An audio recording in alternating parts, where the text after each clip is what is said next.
ایک بار موسیٰ علیہ السلام نے اللہ سے پوچھا کہ یا اللہ، جتنا میں آپ کے قریب ہوں، آپ سے بات کر سکتا ہوں، اتنا کوئی اور قریب ہے؟ اللہ تعالیٰ نے فرمایا، اے موسیٰ، آخری وقت میں ایک امت محمد صلی اللہ علیہ وسلم کی ہوگی، اور اس امت کو 1 مہینہ ایسا ملے گا جس میں وہ خشک ہونٹوں، پیاسی زبان، سوکھی ہوئی آنکھیں، بھوکے پیٹ جب افطار کرنے بیٹھے گی، تب میں ان کے بہت قریب ہوں گا۔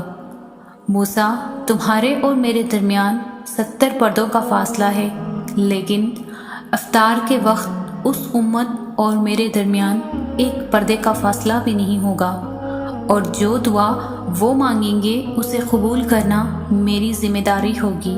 سبحان اللہ۔